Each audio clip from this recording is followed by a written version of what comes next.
At the heart of this work is a simple truth. Gender equality is not optional. It is not an add-on or a nice to have. It is a foundational aspect to our economy, to our democracy, and our shared future, and a future which we spent a lot of time talking about. I know this firsthand.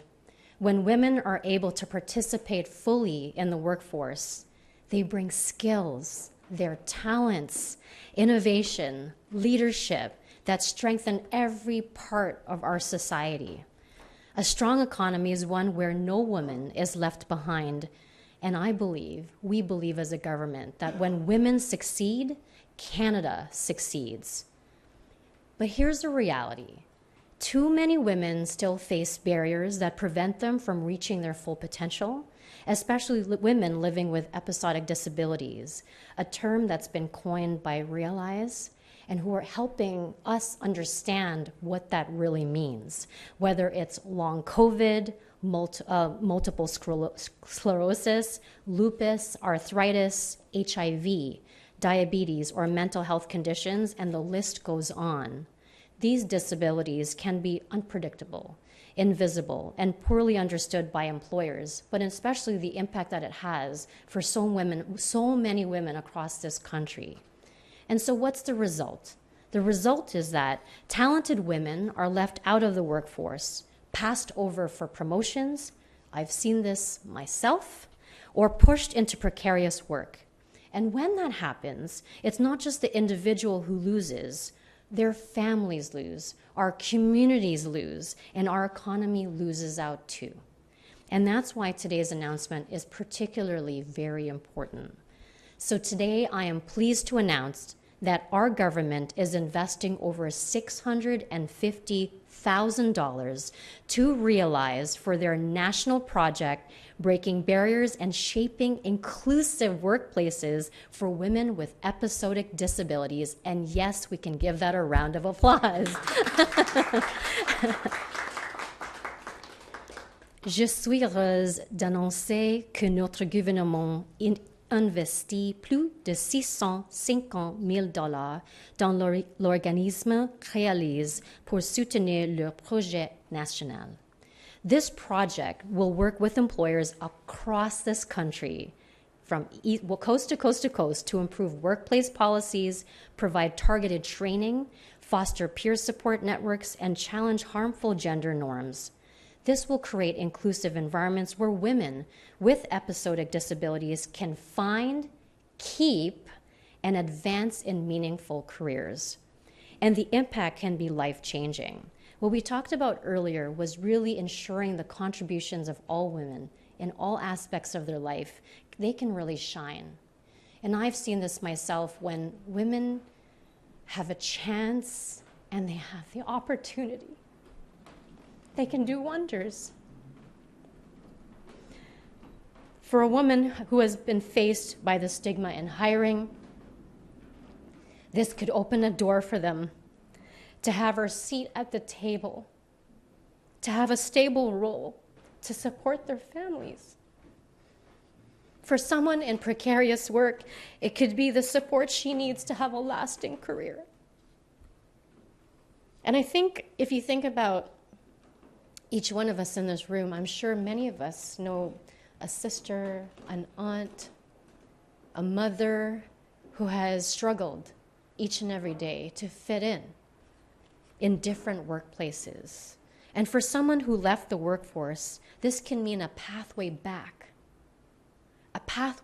for them to contribute in this society. And again, I talk about it again. It's bringing her skills and her talents to show up in this world as her true self. And that leadership can ultimately build Canada's economy. And our new government's commitment is really to build the strongest economy in the G7, but we cannot do that without the full and equal participation of women and gender diverse people. So to every organization and advocate in this room and across this country, I see the work that you do, and I know how vital it is. And I want to thank you so much for leading the charge on this. I am committed to standing with you, to listening, to learning, to share the good work that you're doing, and working together, because that is the true partnership that we need to ensure that lasting change can continue, and to ensure that no woman is ever going to be left behind.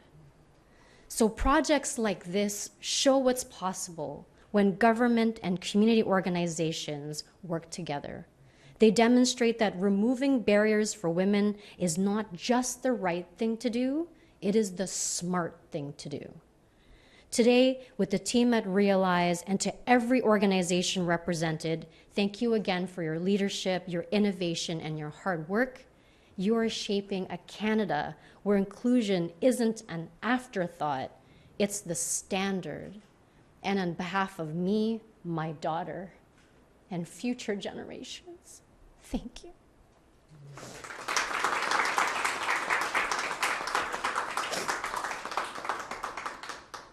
Our government is proud to stand with you. Together, we can ensure that every woman, regardless of their health status, background, or circumstance, has the opportunity to contribute her talents, achieve her goals, and help build Canada strong. Thank you so much for being here. Merci beaucoup.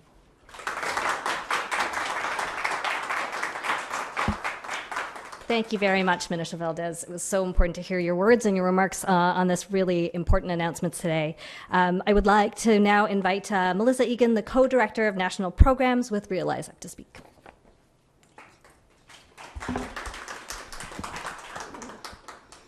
Hi, everyone. Thank you so much for being here with us today. We are really excited about this announcement. And thank you to Minister Valdez and her team, as well as Minister Ryan and her team, to Women and Gender Equality Canada team. This has been quite a short amount of time that we have put into kind of getting everyone together, and it's so exciting to be here and to be able to speak to you today. As she said, my name is Melissa. I am the co-director of National Programs at Realize, and we are a national nonprofit. To give you a little bit of a sense of where we've come from, we emerged from the struggle for better health, quality of life, and work outcomes for people who are living with HIV. And since then, we have become an organization working to improve the daily lives of people living with a wide range of episodic disabilities. We've been doing this work for more than 25 years, and we do this with research and education. We build community, and we do our very best to create policy change. We are the National Secretariat for a group called the Episodic Disabilities Forum, which is a national network of folks from across the country who are everything from community leaders and organizational CEOs to people with lived experience, academics, researchers. We get together and we connect about the issues that people are facing, how we can in fact do something in each of our little lives, right? Everybody tell two people, right? We try really hard to encourage that more folks across the country, in workplaces, in families, understand that there are disabilities that affect us intermittently and that their severity changes day to day.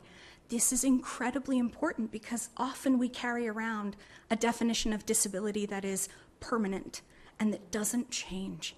And we have so many people, millions of women across the country who experience that variability in disability and need to have more folks in their lives, their bosses, their friends, their families, who understand what that is and how that impacts their lives.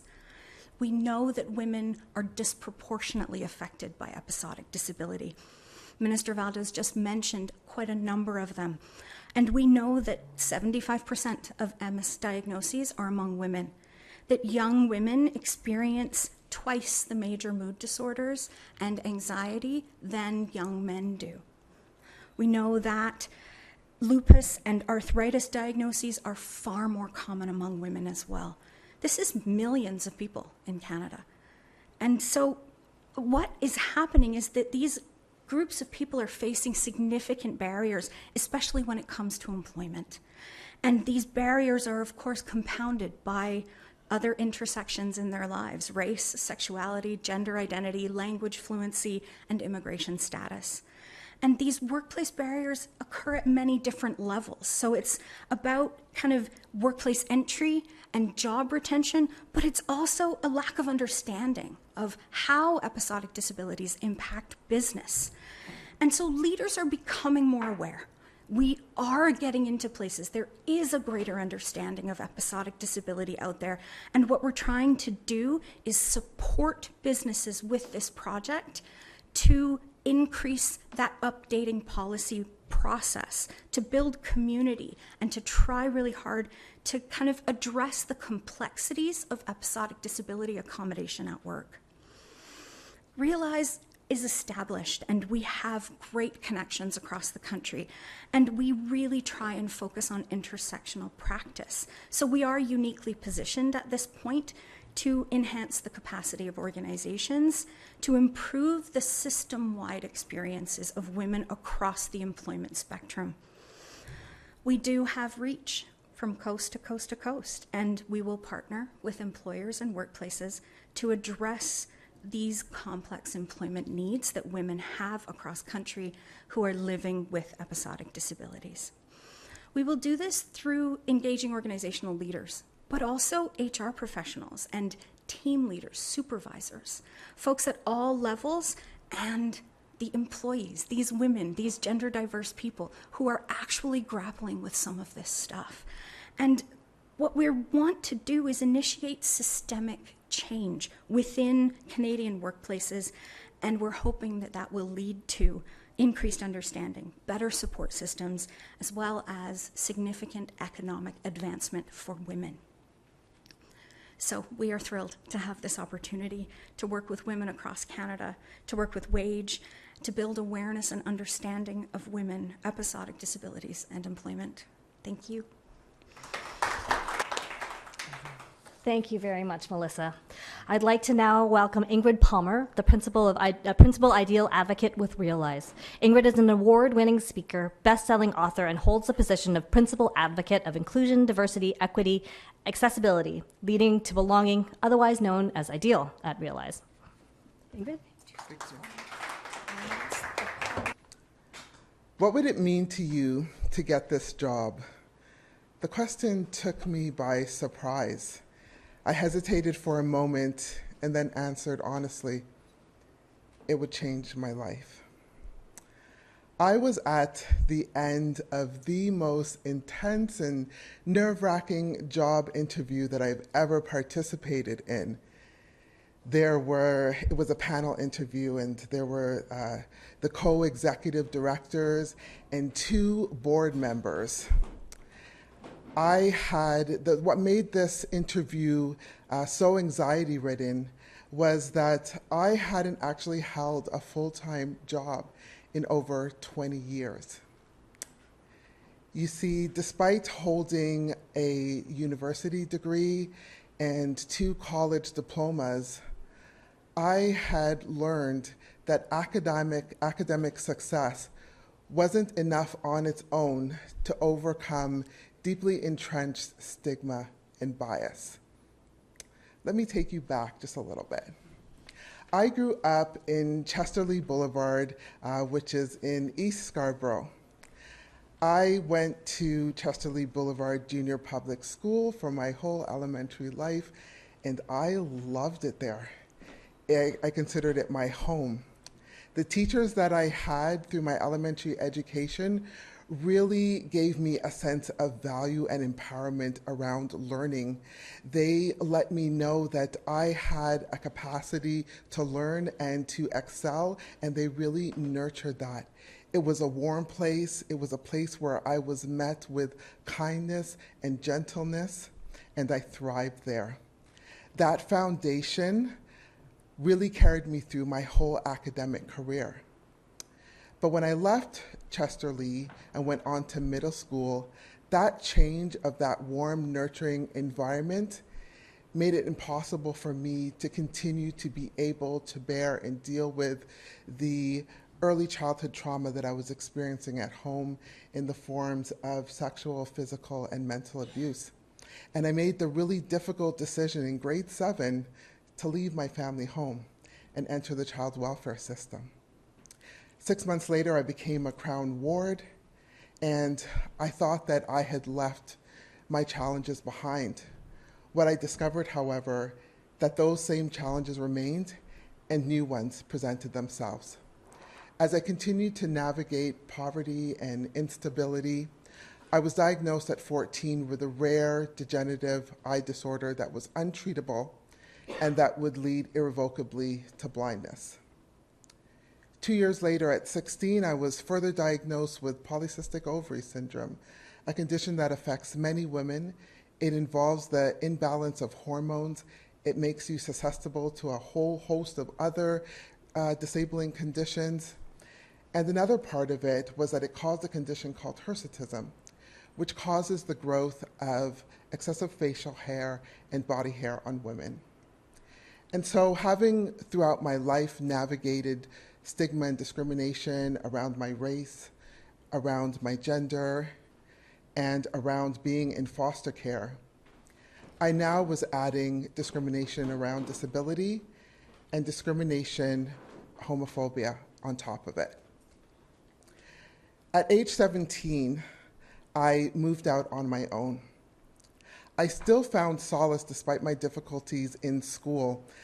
Education remained the place where I found value and worth and where I continued to excel.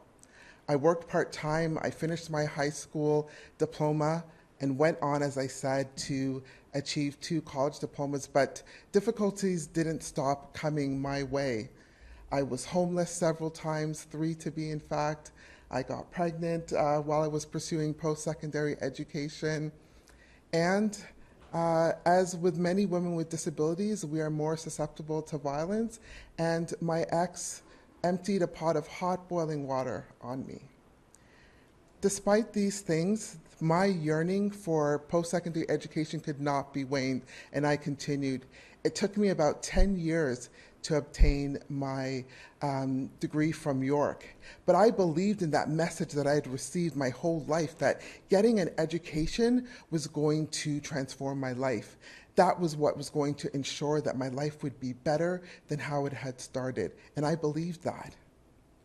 So it was a real surprise to me that when I went job hunting, that I found that employers saw me the same way everywhere I went, as a liability.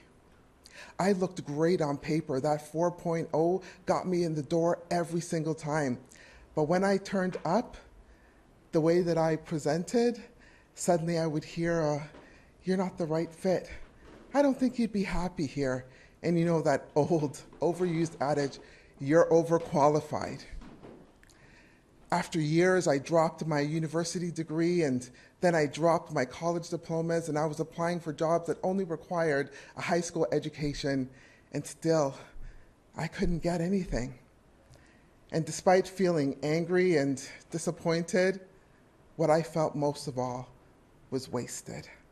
I had so much that I wanted to give and to share, and there were no takers. Not exactly no takers, actually. The volunteer sector always readily welcomes disabled labor. And for over a decade, that's where I was able to share my talents. And that was also a place where I was able to learn new skills and to grow. I volunteered in all kinds of sectors: education, disability, poverty reduction, housing, the child welfare, gender-based violence, gender equity, everything that had impacted me in my own personal life. Then one day, in the pandemic of all times, February 2021, a job posting was sent to me. And for the first time in a long time, I felt incredible hope. This job posting was for a 1-year contract.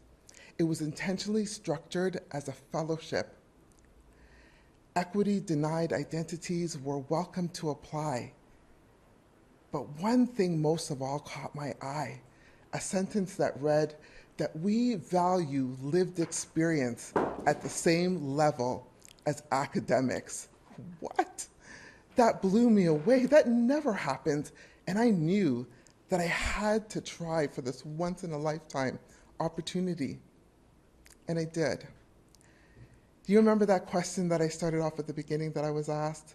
What would it mean for me to get that job? And I replied that it would change my life. Well, I got it. And it did. It has changed my whole life. I fulfilled that one-year contract, and I have been gainfully employed ever since. I've held a senior level position at Realize, where they focus on where I shine and support the areas where I need. I don't feel stigmatized. I'm not dismissed.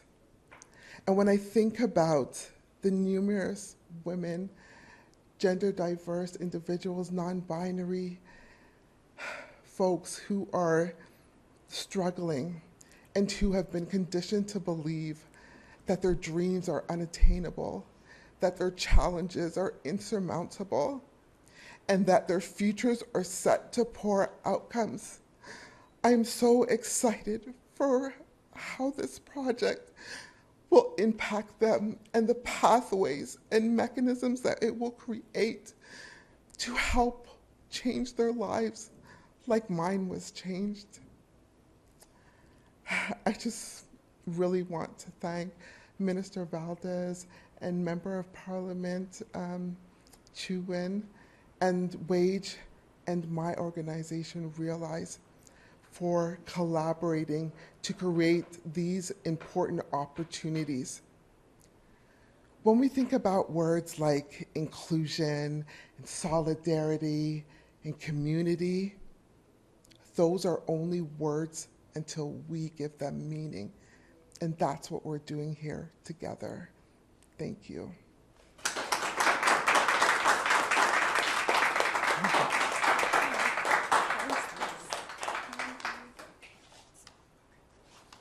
Hi, I'm Mia Johnson. I'm with the Local Journalism Initiative. Minister Valdez, there were significant cuts proposed in the government's departmental plan. Will those potential cuts prevent this funding from moving forward?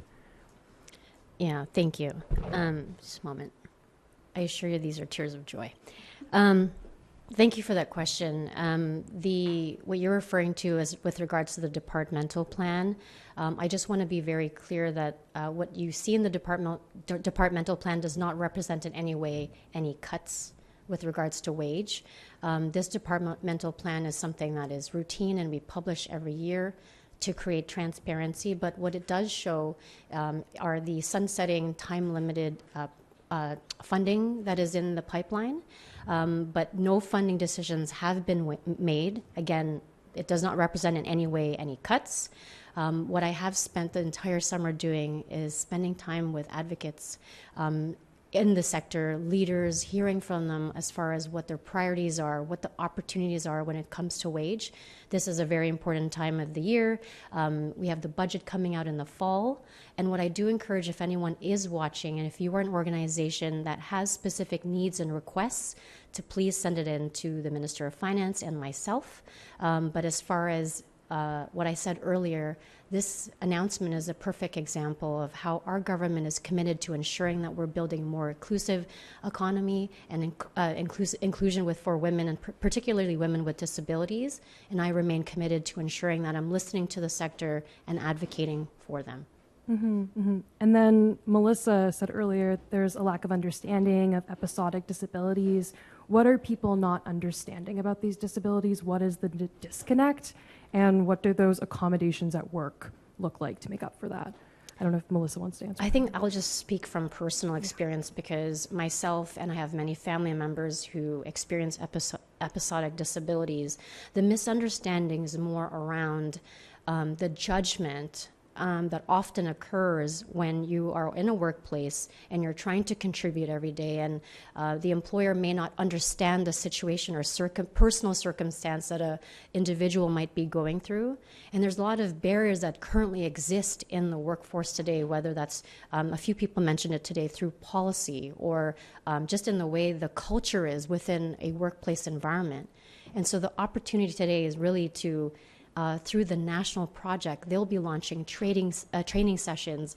And I believe it was Addison that had indicated that the power in what they're going to be creating in terms of in-person activities and continue to expand the work they're doing through the summit, this will ensure that employers from across this country will ensure that they create inclusive policy that will then benefit those who are experiencing episodic disabilities, and that will ultimately create a more inclusive economy, inclusive workplace for everybody. But I mean, that's just me. I'm sure someone here may want to, did you want to chime in as well? Okay. Yeah. Thank you, Minister. Appreciate it. Thanks.